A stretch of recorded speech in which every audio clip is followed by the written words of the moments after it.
design thinking. Pernah nggak sih kamu lagi scroll Instagram atau TikTok, terus tiba-tiba muncul feed atau story temen kamu yang desainnya keren banget. Rasanya pengen banget langsung komen, gile, static chest. Tapi dibalik itu semua, kamu langsung mikir, gimana ya orang bisa punya ide buat bikin desain sekeren itu. Nah, disinilah menariknya. Desain itu gak cuma soal bikin sesuatu yang enak dilihat. Ada cara berpikir dibalik itu semua, yang gak cuma bikin desain terlihat keren, tapi juga meaningful dan fungsional. Namanya design thinking. Design thinking ini kayak senjata rahasia buat ngasilin ide-ide yang gak cuma catchy, tapi juga nyentuh hati orang. Ini tentang mikirin setiap detail, gimana caranya sebuah desain bisa bikin orang yang lihat merasa terhubung dengan desain kita. Misalnya, pas kamu lihat desain di feed teman kamu tadi, pasti ada proses kreatif yang bikin desain itu gak cuma menarik, tapi juga nyampain pesan yang jelas. Dan kalau dipikir-pikir, ini tuh bukan cuma soal desain. Ini tentang gimana kamu menghadapi berbagai masalah dalam hidup. Sama seperti cara kamu merancang desain yang gak cuma indah, tapi juga bermakna. Design thinking ngajarin kamu buat nyelesain masalah dengan cara yang kreatif dan inovatif. Kamu jadi bisa melihat sesuatu lebih dalam, mikirin apa yang orang lain rasakan, dan bikin solusi yang gak cuma bikin mereka berhenti dan lihat, tapi juga mikir dan merasa. Bayangin deh, kalau kamu bisa nerapin cara pikir ini gak cuma buat desain, tapi buat berbagai hal di hidup kamu. Gimana cara kamu nge-handle proyek, gimana kamu menyampaikan ide, bahkan gimana kamu berinteraksi sama orang lain. Dengan design thinking, kamu gak cuma jadi lebih kreatif, tapi juga lebih peka dan relevan. Dan itulah yang bikin kamu, apapun yang kamu kerjakan, jadi powerful banget. Design thinking adalah cara berpikir kreatif untuk menemukan sebuah solusi yang inovatif dengan fokus pada kebutuhan pengguna. Prosesnya, kita yang pertama harus memahami apakah yang dibutuhkan pengguna, lalu kita harus memberikan solusi atau ide-ide, lalu baru setelah dari ide tersebut kita proses, yang mana kemudian setelah kita proses, baru kita uji sebelum kita berikan kepada pengguna. Nah, apa sih keuntungannya? Keuntungan dari design thinking dapat diterapkan dalam berbagai konteks. Tentunya tidak hanya dalam pengembangan produk atau perbaikan sebuah produk, karena design thinking dapat dikombinasikan dengan metode lain seperti stage gate. Dengan syarat, design thinking membutuhkan sebuah tim yang beragam dan juga tentunya kolaboratif. Oke, lanjut ke materi selanjutnya, yaitu kerangka desain berpikir. Tahap pertama dalam kerangka desain berpikir adalah tahap menemukan atau discover. Tujuan utama tahap menemukan yaitu untuk menemukan wawasan baru tentang pelanggan. Artinya, tim harus menemukan dan memahami kebutuhan pelanggan yang belum terungkap. Nah, ada beberapa cara untuk menemukan wawasan pelanggan. Di antaranya yang pertama, mengumpulkan data kualitatif melalui interaksi langsung dengan pelanggan, seperti wawancara. Lalu, memahami kebutuhan pelanggan dengan melihat dunia dari sudut pandang mereka. Lalu yang ketiga, iterasi pengumpulan dan sintesis data untuk menemukan wawasan baru. Lanjut ke tahap kedua, yaitu tahap menentukan atau define, di mana tim menyaring informasi yang telah mereka kumpulkan menjadi masalah spesifik yang harus dipecahkan.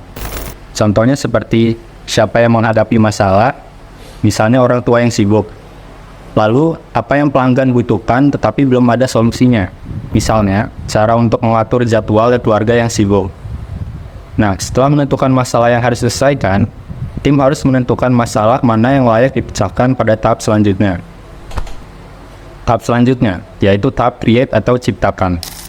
Tahap di mana tim menciptakan ide-ide dan mengembangkan prototipe sederhana untuk diuji dengan pelanggan. Pertama, tim menghasilkan berbagai ide atau solusi berdasarkan masalah yang telah ditentukan. Setelah mengumpulkan banyak ide, tim memilih ide terbaik yang layak untuk dikembangkan lebih lanjut.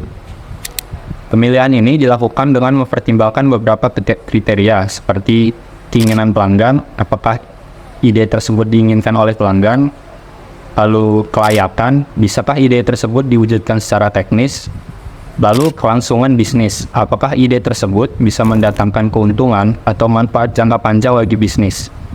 Setelah memilih ide terbaik, tim kemudian membuat prototipe sederhana yang kemudian diuji dengan pelanggan untuk melihat bagaimana mereka bereaksi dan apa umpan balik mereka. Lanjut ke tahap terakhir, yaitu evaluasi. Tim memutuskan apakah mereka perlu kembali ke tahap sebelumnya untuk melakukan perbaikan lebih lanjut atau melakukan ke tahap pengembangan produk yang lebih lengkap. Baik, selanjutnya yaitu desain berpikir sebagai proses non-linear.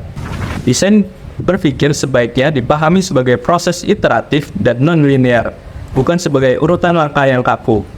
Meskipun biasanya dimulai dengan identifikasi masalah dan dilanjutkan dengan penyelesaian, kenyataannya proses ini melibatkan pengulangan dan revisi terus-menerus.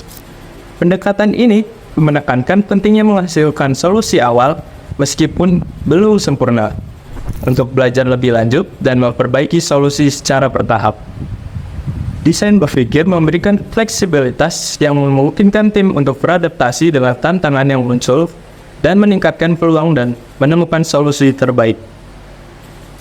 Terakhir, meskipun terlihat lebih kompleks dibandingkan dengan metode tradisional, pendekatan ini dapat mengurangi waktu dan usaha yang terbuang jika digunakan dengan tepat. Fleksibilitas ini yang akan menjadi kunci dalam memanfaatkan desain berpikir secara efektif. Selanjutnya, di sini saya akan membahas prinsip-prinsip design thinking. Jadi, design thinking itu bukan cuma sekedar cara berpikir atau bertindak, tetapi juga mengenai proses yang sudah terstruktur. Pertama, design thinking itu fokus ke manusia. Artinya, kita lebih mengutamakan nilai, pengalaman, dan kebutuhan orang daripada cuma sekedar produk atau teknologi. Produk dan teknologi cuma alat untuk menciptakan solusi yang benar-benar memenuhi kebutuhan manusia. Kedua, design thinking itu lintas disiplin dan kolaboratif.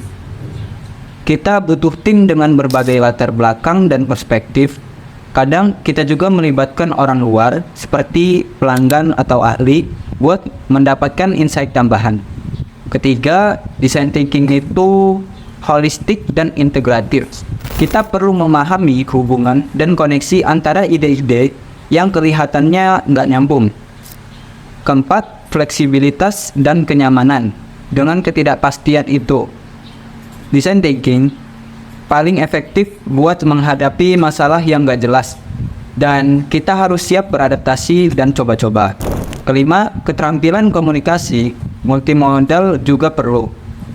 Kita harus bisa berkomunikasi lewat berbagai cara, baik itu verbal, visual, atau taktil, tanpa khawatir soal keterampilan kita. Dan yang terakhir, mindset pertumbuhan adalah kuncinya. Artinya, kita harus siap mencoba ide dan prototipe baru sebagai bagian dari proses belajar tanpa takut gagal. Jadi, kesimpulan yang dapat diambil dari materi tersebut adalah design thinking merupakan pendekatan inovatif yang berfokus pada pemecahan masalah secara kreatif dan sistematis, dimulai dengan memahami kebutuhan dan pengalaman pelanggan. Melalui tahapan discover, define, create, and evaluate, design thinking membantu menemukan masalah yang tepat untuk dipecahkan dan menciptakan solusi yang berpusat pada pelanggan. Pendekatan ini bersifat iteratif dan fleksibel, memungkinkan adaptasi cepat terhadap perubahan. Dengan mengadopsi mindset ini, perusahaan dapat mengidentifikasi peluang tersembunyi, menciptakan solusi bermakna, dan mencapai kesuksesan jangka panjang dalam pasar yang kompetitif.